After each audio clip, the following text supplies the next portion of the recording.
Hello everyone, welcome to goal on. अगर आप इस चैनल पर पहली बार आए हैं तो इस चैनल को ज़रूर सब्सक्राइब कर लें और उसके बगल में जो बेल आइकन है उसे भी ज़रूर प्रेस कर लें।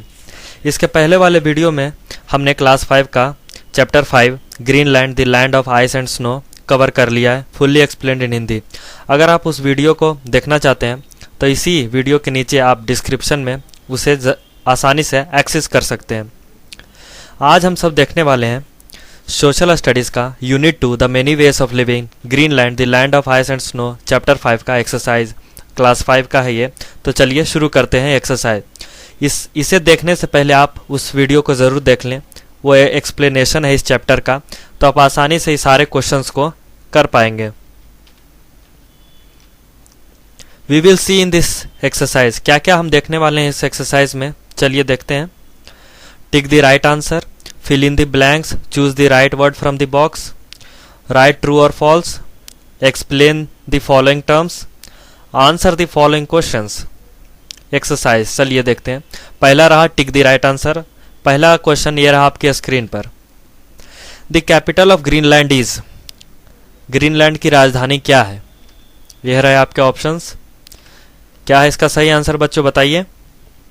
इसका सही आंसर है ऑप्शन नंबर ए, नुक। दूसरा question, the main hunting weapon used in Greenland is, जो मेन हथियार है, मेन औजार है जो ग्रीनलैंड के निवासी लोग इस्तेमाल करते हैं किसी भी जानवर का शिकार करने के लिए, वो कौन सा है? क्या वे लोग गन का इस्तेमाल करते हैं, क्या वे लोग हार्पून का इस्तेमाल करते हैं, या फिर एरो का? इसका सही आंसर क्या होगा बच्चों? Option number B, harpoon. अब हम देखने वाले हैं fill in the blanks, choose the right word from the box. यह रहा पहला question. In 1912 the famous dash ship sank after hitting an iceberg. 1912 में वो कौन सा बहुत ही फेमस शिप था जो आइसबर्ग से टकराने की वजह से डूब गया था? उसे सब लोग जानते हैं, उसका नाम है, क्या है नाम? टाइटैनिक। इस पर एक मूवी भी आ चुकी है, आप उसे ज़रूर देखें। दूसरा question, during winters the temperature of Greenland falls below dash. ठंड के समय में ग्रीनलैंड का जो टेम्परेचर है वो इस डिग्री जो डैश है वहाँ पर एक आंसर होगा, उस डिग्री से भी नीचे गिर जाता है। उसका सही क्या होगा? सही आंसर क्या होगा बच्चों? कितने डिग्री से नीचे गिर जाता है? तो आंसर है 0 डिग्री से। थर्ड क्वेश्चन, नुक वॉज फॉर्मली नोन एज, नुक का एक और नाम था। चैप्टर के एक्सप्लेनेशन में पहला जो स्लाइड था उसी में हमने आपको बताया था कि नुक की एक और भी नाम है, वो क्या है बताइए। इसका सही नाम है गोटताप। नुक और गोटताप, नुक को गोटताप के नाम से भी जाना जाता है। Fourth question, about dash percent of the country's land covered is, lands surface is covered by the Greenland ice sheet.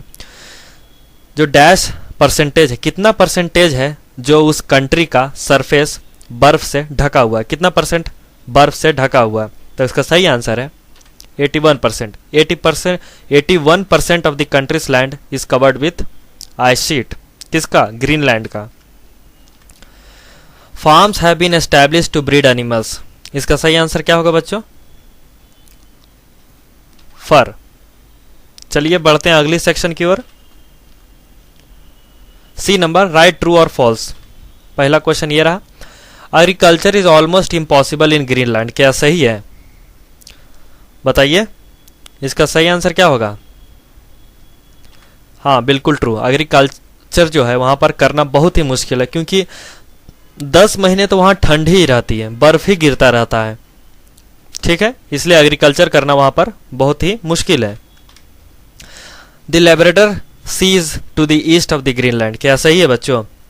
जो लेब्राडोर सी है वो ग्रीनलैंड के ईस्ट साइड में सिचुएटेड है। क्या सही है? गलत। इसका आंसर है साउथ के साइड में वो सिचुएटेड है। तो चलिए आगे बढ़ते हैं। Third question, the western coast of Greenland is colder than the eastern coast. क्या सही है बच्चों? बताइए इसका आंसर। इसका सही आंसर नहीं है ये, ठीक है, फॉल्स होगा इसका। Fourth question, the Eskimos mainly depend on animals for food. Eskimos कौन है? जो ग्रीनलैंड के निवासी हैं उन्हें हम क्या कहते हैं? इस्कीमोस। कहा जा रहा है कि इस्कीमोस जो है पूरी तरीका से जानवरों पर निर्भर है भोजन के लिए। वो जानवर का शिकार करते हैं और जानवरों को ही पका कर खाते हैं। क्या सही है? हाँ, ये बिल्कुल ही सही है, ट्रू होगा। Fifth question, igloos are permanent houses. क्या सही है बच्चों? इग्लूस जो है परमानेंट हाउसेस हैं। बताइए, इसका सही आंसर होगा फॉल्स। इग्लूस जो है परमानेंट हाउसेस नहीं है, ये टेम्परेरी हाउसेस है। Explain the following terms. अब हम देखने वाले हैं कुछ टर्म्स को, उसका एक्सप्लेनेशन देखेंगे। ये रहा पहला term, topics. The tents made by Eskimos through a skin of animals. जानवर की खाल से एक घर बनाया जाता है टेंट के रूप में एस्किमोस के द्वारा, उसे हम क्या कहते हैं? टाउपिक्स। दूसरा है kayak, a type of a special boat used by Eskimos for transportation and hunting animals. एक प्रकार का एक बोट है जो एस्किमोस के द्वारा इस्तेमाल किया जाता है एक जगह से दूसरे जगह जाने के लिए और जानवरों का शिकार करने के लिए। ठीक है। Umiak, it is a boat which means women's boat and it is bigger than kayak used for carrying women and children. Kayak और उमिक ये दोनों बोट ही हैं, लेकिन कयाक जो है कयाक मेंस का है और उमिक वुमेन्स का बोट है। ठीक है। और उमिक जो है कयाक से कई गुना बड़ा है और इसमें महिलाएं और बच्चे ट्रैवल करती हैं। ठीक है। Parka, a special cloth with a hood to cover their head, this coat is called परखा।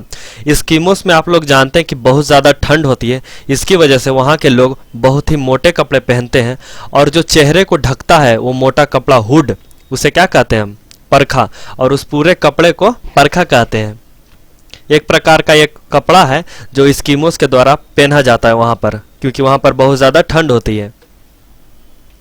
Sledges, it is a type of vehicle which do not have wheel.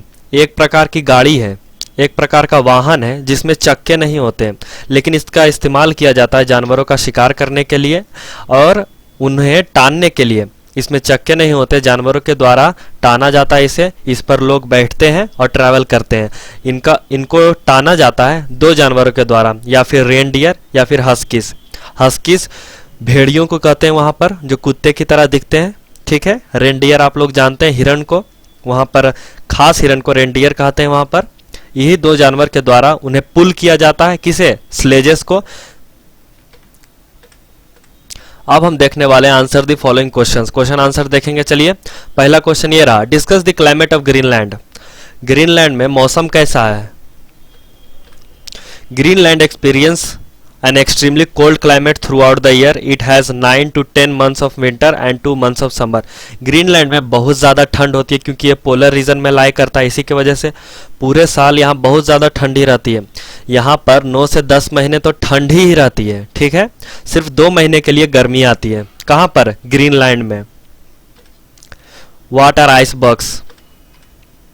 A huge blocks of ice break off from the main mass of ice and float into the ocean. देखिए, बर्फ के जो बड़े बड़े चट्टान है पहाड़ के रूप में, वो गर्मियों के दिनों में जब सूरज की रोशनी पड़ती है तो कुछ पिघल जाते हैं और वो कुछ पिघल के एक बहुत बड़े बर्फ के टुकड़े से अलग होकर पानी में तैरने लगते हैं। उस बड़े से हिस्से के बर्फ के हिस्से को क्या कहेंगे हम? आइसबर्ग्स, जो अक्सर ओशियंस में तैरती रहती है, जिसकी वजह से कई शिप्स को अपने ट्रैवल करने में दिक्कत होती है, जिसकी वजह से टकरा के वे सिंक कर जाती हैं। उसे हम क्या कहते हैं? icebergs. Name a few animals commonly found in Greenland. How do they survive in the polar region? ऐसे जानवरों के नाम बताइए जो ग्रीनलैंड में पाए जाते हैं, वो किस प्रकार पोलर रीजन में सरवाइव कर पाते हैं। The following are the animals found in Greenland. Polar bear, reindeer, huskies, arctic fox. इतने प्रकार के जानवर पाए जाते हैं। कहाँ? ग्रीनलैंड में। These animals of polar region either have a thick layer of fat called blubber or a thick fur. ये जो जानवर हैं या तो इनके पास मोटा लेयर रहता है फैट का, जिसे ब्लबर कहते हैं, चमड़ी के अंदर रहता है ये, या फिर थिक फर। उनकी जो फर है वो ज़्यादा बहुत मोटी रहती है, जिसकी वजह से उन्हें ठंड का एहसास बहुत कम होता है, इसलिए वह सर्वाइव कर पाते हैं उतनी ठंड में भी। What are the different ways in which Eskimos make use of the hunted animals? आप लोग जानते हैं कि जानवरों का शिकार उनको पकाकर मांस खाने के लिए किया जाता है, लेकिन उसका और भी कई इस्तेमाल है। वो क्या है? इसका आंसर है the other uses of hunted animals are as follow. They hunt the animals for meat to eat. जानवरों का शिकार उसके मीट को खाने के लिए किया जाता है। The skin use to make the cloth. और जिस जानवर का शिकार करते हैं वहां पर उस जानवर की चमड़ी को कपड़े बनाने के लिए भी इस्तेमाल किया जाता है। The bones of the animals are used as the fuels. और जो वहाँ के जानवरों की हड्डी है उसे फ्यूल्स की तरह इस्तेमाल किया जाता है, या फिर निडल बनाने के लिए भी इस्तेमाल किया जाता है, यानी अपना हथियार बनाने के लिए, जिससे वे फिर से शिकार कर सके। अब हम देखेंगे fifth question, what is igloo, what is its features. Igloo are the special houses made by the Eskimos during the winter season. Igloo एक प्रकार का घर है जो वहाँ के लोगों के द्वारा बनाया जाता है सर्दियों के दिनों में। The feature of igloos are, it is temporary shelter made of blocks of ice. एक टेम्परेरी घर होता है जो बड़े बड़े बर्फ के टुकड़ों के द्वारा बनाया जाता है। An igloo has only one door which is quite low. Igloo में सिर्फ एक दरवाज़ा होता है आने जाने के लिए, वो भी बहुत ज़्यादा छोटा होता है, लोगों को रेंग कर जाना पड़ता है या फिर बैठ कर। The floor is covered with animal skin. और इग्लू के अंदर वाला हिस्सा जो ज़मीन का है वो जानवर की चमड़ी से बिछा हुआ रहता है, जिस पर लोग सोते हैं और रहते हैं। How is the life of Eskimos change in the fast few years. किस प्रकार एस्किमोस की दिनचर्या जो है बदल चुकी है पिछले कई सालों में। The life of Eskimos is change, they have now permanent houses. Eskimos जो लोग हैं अब उनका समय बदल चुका है, अब उन सबके पास पक्के मकान हैं। With electricity they consume tinned vegetables and milk imported from other part of the world. उन सबके पास बिजली का भी संसाधन मिल चुका है। वे लोग टिन्ड वेजिटेबल्स खाते हैं। टिन्ड वेजिटेबल्स का मतलब हुआ कि सब्जियां जो है टिन के डिब्बों में पैक होकर उन्हें मिलती हैं, और दूध, ये सारे जो चीज़ है वो बाहर के देशों से इन्हें सप्लाई किया जाता है। Instead of हार्पून्स they use rifles for hunting. पहले के ज़माने में हार्पून्स का इस्तेमाल किया जाता था जानवरों का शिकार करने के लिए, लेकिन अब समय बदल चुका है एस्किमोस का। अब वे लोग राइफल्स का इस्तेमाल करते हैं ताकि जानवरों का शिकार आसानी से कर सके। Thanks for watching. Please like this video, subscribe this channel and share this video. अगर आपको कोई भी कॉन्सेप्ट समझने में, कोई भी एक्सरसाइज समझने में दिक्कत हो तो आप कमेंट कर सकते हैं नीचे। Thank you.